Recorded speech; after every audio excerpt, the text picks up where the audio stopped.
guys. Everybody's been calling and wanting a little bit of help on setting up their Garmins or their Livescopes. I'm guessing they're all, Lowrance and all of them probably pretty close to being the same, but on mine, I have to adjust it every lake I go to. It's always different. And I've got mine saved for Car Fork because it was way different. Dewey's way different. Paintsville's way different, but you can see the screen now. I've not got it dialed in perfect the way I normally do, but there's a lot of stuff in the water here. But watch the difference when I switch it to Car Fork.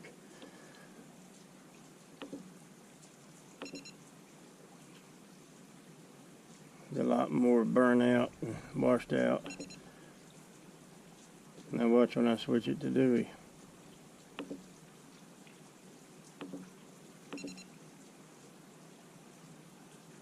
It's a lot hotter. Gains on 74.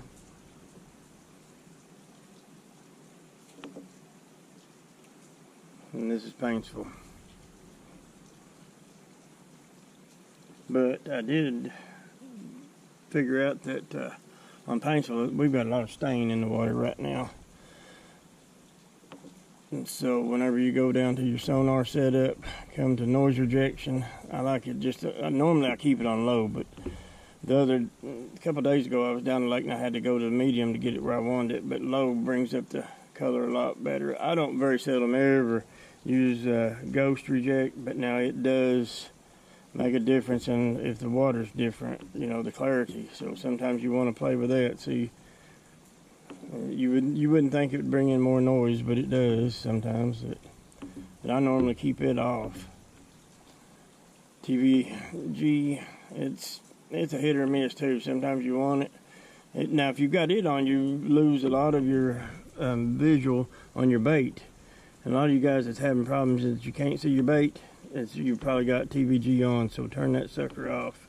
Unless you're just getting a lot of noise coming from the bottom, I would leave it off all the time. That's just me. But now, every lake you go to, now I promise you, you're going to, you know, unless you just get lucky and the lake, the water clarity is the same at every lake, then most likely you're going to have to adjust some stuff. But get you somewhere, set it up the way you like it, save that, and then work from there. And then every lake you go to and you dial it up, save that so you don't have to go through all that crap every time. Now I've got mine to where when I pull in one lake, I'll just hit the lake that I'm at and it's already dialed in. I may have to fine tune the noise reject. That's pretty much the main thing that I always have to adjust wherever I go. But now I always favor it on low. When you turn it on and off, see all the I don't know what you call it. I mean, it's just like a washout, and I'd call it retraction or refraction or something like that. But on low, I don't know, I favor it better on low. Now my gain, I always play with it. I'm usually depending on how hot I want everything. Like if I'm looking for a fish right inside of something, then I will crank that baby up. But most of the time I'm from 74. Sometimes I go 76, but not often. Usually 74 to about a 67, 68. But today, where this water's stained, I've been having to use it on 74.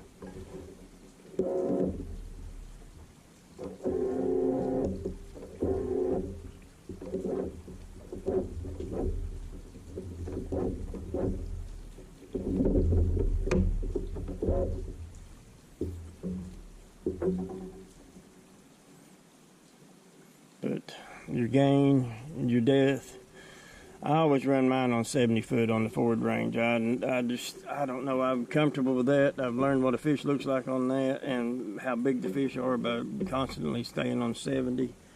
You know, I can cast a little further than 70 sometimes, but 70 is just about an average cast. So I try to keep my forward range on 70. And on your sonar setup, appearance, your color scheme, I like amber. I mean, it's just, now on my Humminbird I go with the green. On my Garmin I go with the amber. It's just always been my favorite color gains on default, color limits on default. But now I did find on Dewey, I had to change that. On Dewey, let's see, we'll go back here to Dewey settings.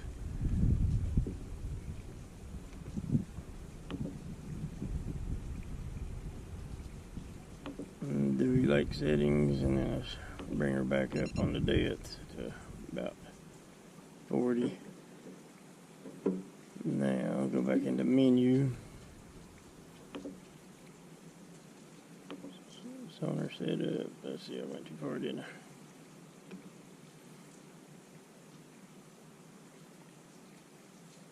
Oh, no, I didn't, sorry. Appearance. See, my color gain is on 85 and the color limit is on 6. That was what I had to do on Dewey to make it really look good, and I can see the fish better. Dewey's got a lot of stain to it. Kind of had a lot of stuff in the water. But now you got to play with all this stuff. But 9 times out of 10, your color gain and your color limit, just set it on auto. But sometimes when you're having trouble and your screen don't look very good at all, go here. Sorry guys, I didn't realize that the GoPro would cut out at that time. But after you get those settings set, pretty much all you'll have to do when you go to each lake is play with your gain up and down. And remember, if you go to one lake and you're having a lot of trouble though, play with those last settings there that I was showing you on your color. And sometimes that can be a big key, you know, take it off auto and adjust that. But I hope this helps a lot of you guys, and if you need anything, just buzz me and I'll try my best to help you out any way I can. If you guys don't care, give us a like and a share, and it helps us to keep moving forward. I appreciate you. Thank you guys. I've been hanging outdoors since I could run wild.